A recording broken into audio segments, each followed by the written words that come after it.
amb Samantha Villar. Ràdio 4. Pensa.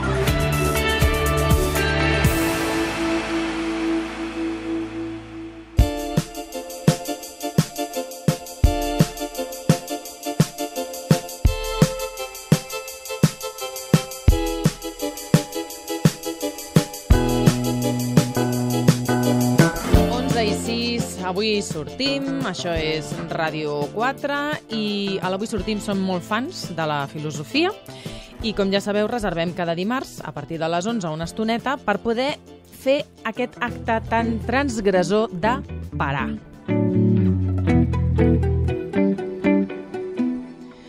Ha arribat ja el Nacho Bañeras. Què tal, Nacho? Bon dia. Bueno, ja ens ha portat un regalet. Dos regalets. Dos llibres. Per tu també, no l'havia vist. Sí. Oh, és el seu llibre. Sí. La revuelta íntima del corazón, meditaciones y filosofía. Que bé, per favor! Editorial Singletana, una portada que és un gerro i és un cap de medusa i aquesta paraula, no? La intimitat i la revolta. La revuelta íntima del corazón. I el cor. Em sembla un titularro, eh? La revuelta íntima del corazón. A veure si... Estàs fent la competència. A veure si la fem. Competència directa de Josep Maria Esquirol. Competència o col·laboració, a veure si plegats podem revoltar la filosofia i la vida. Avui la revoltem amb José Barrientos, també. ¿Oi? Sí, el José Barrientos, sí. Que es profesor de filosofía. Hola, José Barrientos, desde Sevilla. Hola, desde el sur. ¿Cómo estás? Muy bien. Aquí ya con vosotros para compartir algunas cuestiones. Entre otras también el libro de Nacho Bañeras. Oye, que os recomiendo. Vamos a hablar de todo esto, pero yo, antes que nada, tengo una curiosidad tremenda por saber qué es lo que hace un consultor filosófico, que tú eres consultor filosófico y me ha parecido un trabajazo. Bueno, ahí andamos. Estamos más bien en temas grupales, ¿no? En los últimos años.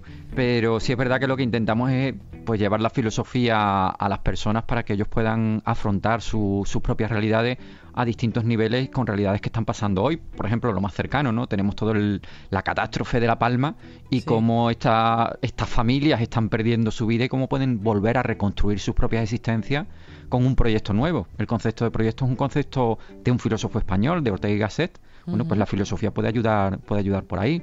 O alguien que de pronto haya acabado en prisión por determinadas circunstancias y que precisamente está viviendo una situación en donde no puede gobernarse a sí mismo, donde sus pasiones están desbordadas, pues los propios estoicos ayudan un poco por ahí. Bueno, pues todo esto se puede llevar dentro de una consulta y ayudar a la gente a que repiense su existencia y a partir de ahí que tomen sus propias decisiones y que lo hagan ellos por ellos mismos. Vale, ya veo que hemos entrado de fondo en la cuestión. Hola, Pepe. Hola, Nacho. Consultoría filosófica. ¿Cómo puede llevar la filosofía a la vida cotidiana de las personas para ayudar a resolver las problemáticas que nos afectan? Yo más que resolver, tú lo sabes, Nacho, yo hablaría de afrontar, ¿no? Porque en muchas ocasiones hay determinadas cuestiones que no se pueden resolver y en otras ocasiones hay cuestiones que no se deben resolver porque en realidad el problema que se mira tan negativamente dentro de nuestra sociedad en algunas ocasiones es una oportunidad y a veces intentar resolver el problema es intentar eliminar esa oportunidad. El problema en filosofía en muchas ocasiones genera cierta angustia en algunas ocasiones, pero es el punto de partida a partir del cual uno descubre quién es él auténticamente. En prisiones, por ejemplo, en México, ¿no? Pues hablando con una chica en México me decía, hombre, a mí no me hubiese gustado acabar en prisión, pero hay que tener en cuenta que gracias a este problema que he tenido que afrontar y que sigo teniendo que afrontar porque me quedan todavía 35 años en prisión, me he replanteado una serie de cuestiones en mi existencia, de quién soy yo, de hacia dónde voy, y ahí, Nacho, tú sabes mucho más que yo, que realmente en otras circunstancias no me lo había planteado. Por eso digo que no necesariamente en algunas ocasiones tenemos que resolver problemas, sino quizá vivir en esa brecha que nos genera el propio problema. Y en ese sentido, ya que estamos en medio de una pandemia, ya espero que saliendo, parece ser que hay brotes verdes, bueno, ahora parece ser que no, pero precisamente la pandemia nos ha ayudado, a pesar de que también hemos sufrido mucho, pero ha ayudado a la sociedad a replantearse determinadas cuestiones y a recuperar ciertas cuestiones que habíamos olvidado, como por ejemplo, dentro de la familia, pues la situación que tienen que tener unos padres en relación a sus propios hijos, Por eso yo creo que en ese sentido hay muchos filósofos que nos ayudan a descubrir el valor también que tienen ciertos problemas, aunque no sea yo aquí alguien que vaya a hacer una apología del problema, pero quizás habría que verlo también desde la perspectiva positiva, ¿no? Y la filosofía quizás lo que nos ayuda es abrir perspectiva y quizás a dejar de tener esa línea de pensamiento en donde hay determinados fenómenos que son negativos y otros fenómenos que son positivos. Yo creo que la filosofía lo que nos ayuda es a descubrir que un fenómeno tiene dimensiones positivas, dimensiones negativas y otro tipo de dimensiones cálidas, dimensiones desde otro tipo de perspectiva. Por eso andaba un poco con el tema de resolución de conflictos, ¿no? Bueno, en algunas ocasiones a lo mejor no. Lo que nosotros vemos como un conflicto no es un conflicto, o lo que nosotros vemos como un conflicto resulta que hay ciertas ideologías dentro del sistema que les interesa que lo veamos como conflicto. ¿Para qué? Para que las eliminemos, y si las eliminamos no nos la cuestionamos. Pero vale. Y para una persona así de la calle que no tiene ningún contacto con la filosofía, ¿por qué recomendarías hacer una consultoría filosófica? ¿O cuándo recomendarías hacer una consultoría filosófica o que fuera a una consultoría más psicológica? A ver, yo prefiero hablar siempre de la perspectiva de la propia filosofía, porque creo que soy filósofo y creo que son los psicólogos los que tienen que hablar dentro de este campo, y por otra razón, Nacho, porque hay más de 400 líneas psicoterapéuticas y por lo tanto generalizar sobre el tema de psicología es bastante capcioso y bastante erróneo. Por lo tanto me voy a centrar en el tema de filosofía. Lo que yo he aprendido dentro de filosofía es que la filosofía, por una parte, ayuda a desarrollar pensamiento crítico, ¿vale? Y esto es un elemento bastante importante ahora que estamos en la lucha por la recuperación de la asignatura de cuarto de ética, en donde fundamentalmente, igual que en ética, lo que ayudamos a la gente es a pensar y a darse cuenta de cuestiones mayores, pero también de cuestiones pequeñas, como por ejemplo, no lo sé, porque los servicios, los baños están divididos por género y no por sexo, o porque cuando tenemos hijos tenemos las habitaciones de los niños y las habitaciones de las niñas. En fin, por una parte pensamiento crítico, ¿no? De que nos demos cuenta un poco en ese sentido.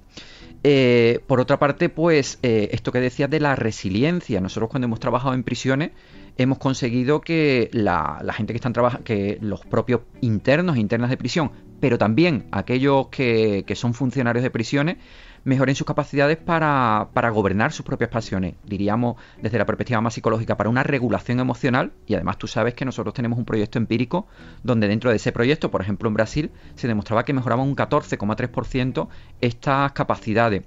Otra cuestión es darnos cuenta de cómo estamos construyendo nuestro propio pensamiento, o cómo están construyendo nuestro propio pensamiento, cómo estamos viviendo a través de las ideas de otro, cómo estamos vistiendo a través de las ideas de otro. Ahora vendrá Navidad y tendremos no solo una determinada forma de adornar nuestras casas, sino de adornarnos a nosotros mismos y de adornarnos emocionalmente. Es que nos falta filosofía, ¿eh? Claro, pero fíjate, es muy interesante cómo un árbol de Navidad con determinadas imágenes rojas no solo crean ideas en nosotros, sino que crean sensaciones en nosotros. Es lo que Mario Perniola en El sentir lo dice, ¿no? Una sensología. Porque cuando vemos una película en televisión donde aparece una chica un domingo por la tarde, o un chico que está viendo llover, sentimos nostalgia.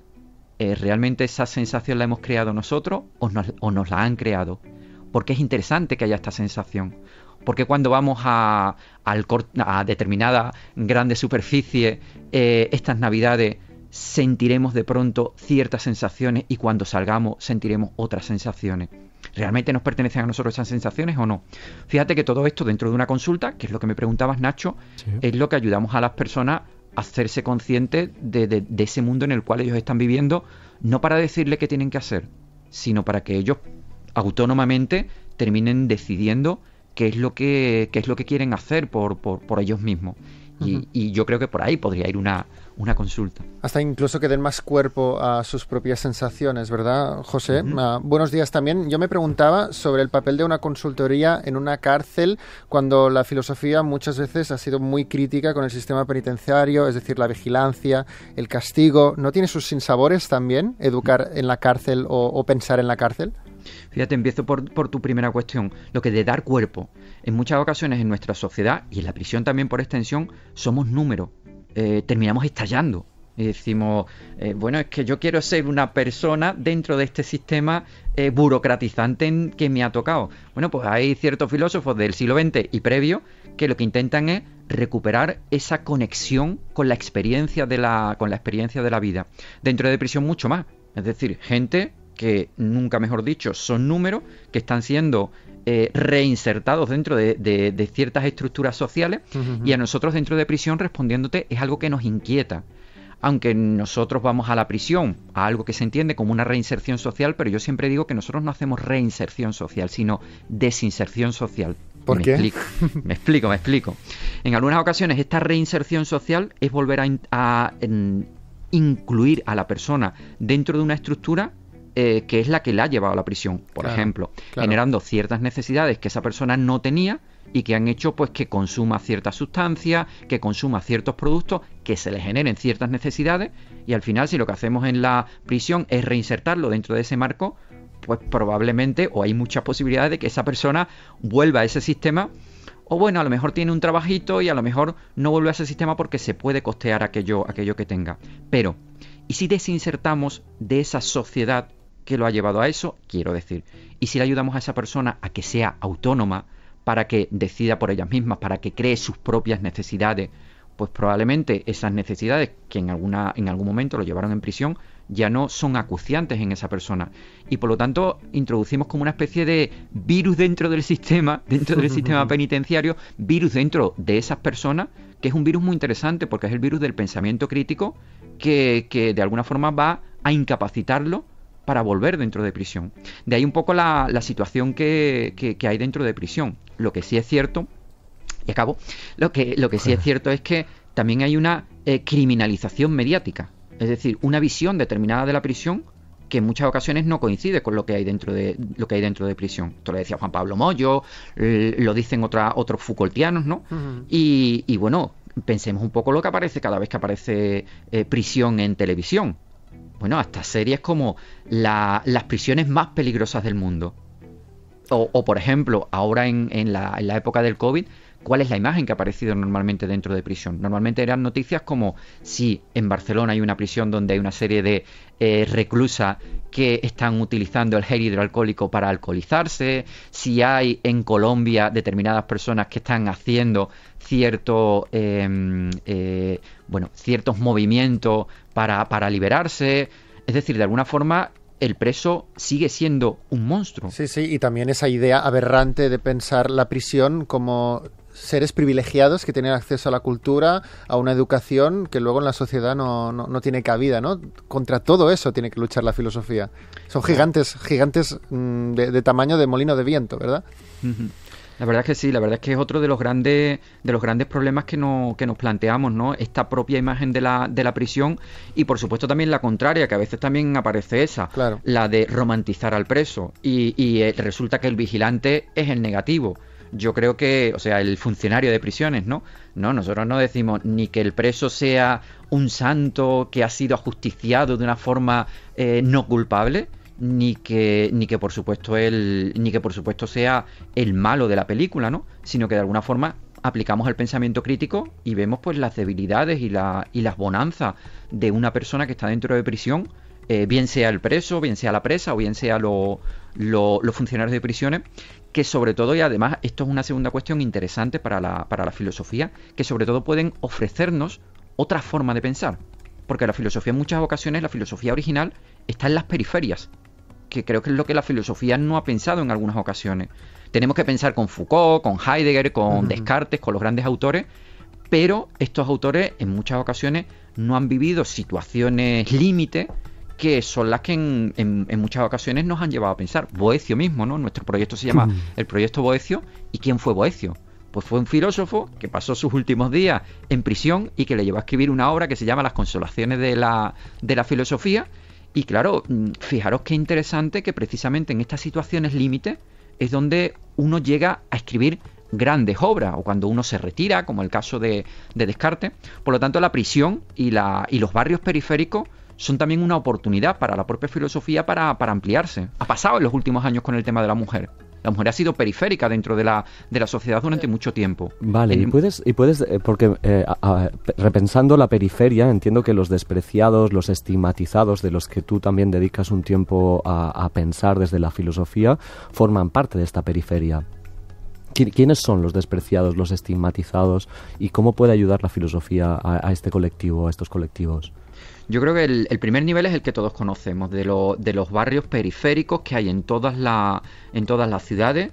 Aquí está el Polígono Sur, en Barcelona los habrá, en Madrid los habrá, y por supuesto todos aquellos que se consideran en riesgo de exclusión social o directamente excluidos, es decir, el tema de prisiones, con los cuales estamos trabajando, los niños en los barrios periféricos, las favelas, en algunas favelas de Brasil y zonas deprimidas también hemos estado trabajando. Yo creo que esto es la parte de los invisibles, lamentablemente, porque lo hablamos en general, que son conocidos. Pero yo creo que también hay que tener en cuenta y hay que ser muy conscientes de que esos invisibilizados están también al lado nuestra. Yo siempre le pregunto a mis alumnos, o les digo a mis alumnos, ¿sabéis cómo nosotros nos llamamos en la facultad, los profesores? Pero ¿quién sabe cómo se llama alguno de los limpiadores o limpiadoras de la facultad? ¿Conocéis el nombre de los conserjes? O sea, en el día a día estamos despreciando constantemente, o estamos olvidando, si no queremos utilizar la palabra tan fuerte de desprecio. Bueno, les estamos quitando un nombre personal, ¿verdad? Exactamente, Sí. pero es la cuestión un poco también de preguntar, bueno, ¿cómo te llamas tú? ¿Cómo no te llamas tú? Yo llegaba ahora aquí a Sevilla y le preguntaba a Nicolás, que es el técnico que tenemos por aquí, bueno, ¿y cómo te llamas, no? Que en algunas ocasiones nos sorprende, ¿no? Eres el invitado, vienes aquí, bueno, y que te pregunten, oye, ¿cómo te llamas? No sé si a Nicolás en alguna ocasión le han preguntado, ¿no?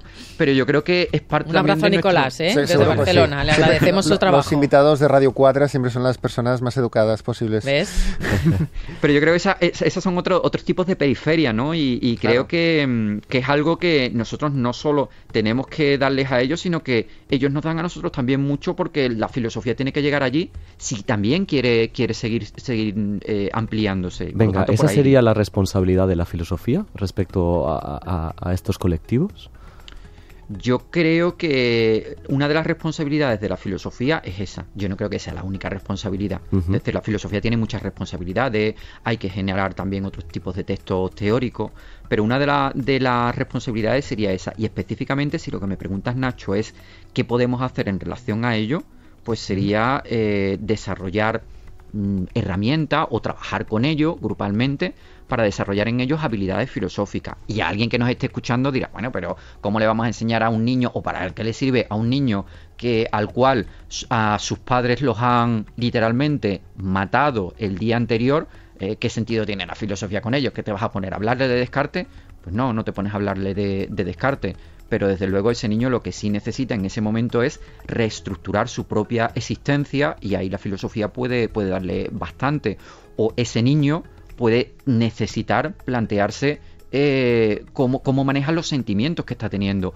O ese niño se puede plantear qué significa la muerte, porque a lo mejor ni siquiera sabe que los padres han fallecido, porque nadie se atreve a hablarle con él de la muerte. Y a lo mejor ese niño hay que ayudarle inclusive a que descubra que la muerte tiene elementos negativos, pero bueno, que también en un momento dado pueden llegar, y voy a ser un poco polémico, puede llegar a ser una oportunidad. Es decir, entonces en ese sentido, yo creo que la filosofía abre muchas posibilidades en ese sentido de las personas. Yo creo que estamos muy necesitados de ello, sobre todo en una sociedad como la nuestra, que, como decía antes, cada vez es más cuantificadora, cada vez está tocando mucho menos el cuerpo de los sujetos, cada vez somos mucho más elitistas, es decir, Vale. al fin y al cabo. Pero entonces dirías que estás añadiendo a la filosofía no solamente esta dimensión crítica, esa capacidad de resiliencia, sino que ahora además la filosofía parece que nos pueda ofrecer una cierta compañía, una cierta sabiduría. Sí, yo creo que sí. Es decir, evidentemente hay dentro de filosofía aplicada gente que se han dedicado mucho más al tema de la compañía y tal. Estás tú, Nacho, de hecho tu libro, ¿no? Acompañamiento filosófico. Pero también hay gente como, por ejemplo, Ran Lahaf, que ha ido por ahí. Y sobre todo también hay que pensar que la filosofía, o muchas filosofías, surgieron en comunidades. Es decir, esta idea que tenemos dentro de la facultad como un conocimiento teórico distanciado es muy interesante. En muchas ocasiones nos limita para hacer compañía. Yo lo intento hacer en ciencias de la educación, generar también estas comunidades de filosofía. Pero hay que pensar que, por ejemplo, los estoicos, las grandes escuelas, ¿no? Las escuelas platónicas, la academia de Platón, el gimnasio de Aristóteles, eran comunidades de gente que estaban reflexionando sobre un determinado tema. Y una de las cuestiones importantes era: vamos a hacerlo entre todos, vamos a acompañarnos. No solo vamos a discutir a ver quién tiene aquí más la razón, sino que pensar no solo se hace desde la mente, sino que se hace desde el cuerpo y se hace, por extensión, desde el cuerpo comunitario, desde entendernos unos a otros, desde tener experiencias colaborativas, hablar con unos, con otros. En fin, yo creo que eso es crucial, acompañarnos, ¿no? Y en esa compañía surgen también diálogos que no surgen cuando uno se mete dentro de uno mismo y individualmente, sino que precisamente esa cercanía, esa piel con piel, da también un tipo de conocimiento que no lo tenemos desde una perspectiva más cognitiva. Desde la perspectiva más cognitiva de pensamiento tenemos otro. Pero no sé si, cuando habéis estado con vuestras parejas, hablando con ellos, que se ha dado esa situación especial, de pronto se han llegado a descubrimientos con vuestra propia pareja, de afirmaciones que ni uno ni otro sabía al principio, pero que ha surgido precisamente de esa cercanía que se ha dado. De ahí yo creo que la demanda, ¿no? Un poco sí, o sea, me parece precioso este pensar en comunidad. ¿Eso cómo lo podemos iniciar en nuestro día a día? Es decir, ¿cómo podemos generar esa comunidad? Porque también vivimos en un contexto muy individualista, muy, muy solitario. Pues la verdad es que yo creo que uno de los grandes desafíos que, como comentaba, yo también tengo en la facultad. Enseñar pensamiento crítico es relativamente fácil, para mí ha sido relativamente fácil. Pensamiento creativo también. Yo trabajo una asignatura aquí de filosofía para niños también. Pero pensamiento cuidadoso, que es la tercera dimensión de la filosofía para niños, que tiene que ver con el cuidar al otro, con el estar apoyando al otro, creo que es uno de los grandes desafíos de nuestra sociedad. Y yo creo que tenemos que empezar por la mirada, es decir, por mirar a la gente a la cara. Y parece algo fácil, pero yo simplemente pues no le haría la pregunta a la gente, bueno, se la hago también a mis alumnos, ¿no? De cuando vienen en un semáforo a vendernos pañuelos, ¿quién le mira a los ojos a las personas? Normalmente, en muchas ocasiones, lo que hacemos es mirar hacia el otro lado, a ver si es posible. Apartar la vista. Exactamente. Pero fijaros, apartar la vista ya es una forma de desprecio excluir, dentro de nuestra propia sociedad, de excluir, Vale. Bueno, de no mirarlo. Entonces yo creo que lo primero es mirar. Me quedo con esta reivindicación del cuidado porque nos estamos quedando sin tiempo. Entonces, agradecerte que estés aquí y recomendar el libro de Hambre de Filosofía por si queréis seguir el pensamiento de José Barrientos. Y nada, un gusto, José. Pues muchísimas gracias, Nacho. Y un abrazo. Un abrazo. Ha sido un súper placer, José Barrientos. Sí, nos vendríamos a Sevilla en nada. Sí, si fuera por nosotros. La semana que viene volvemos a Sevilla. Estamos ahí, Sí, nos seguimos con la conocemos. escuela. Exacto, Ojalá. nos cogemos en la Bella. Un abrazo. Un abrazo. Adiós. Hasta luego.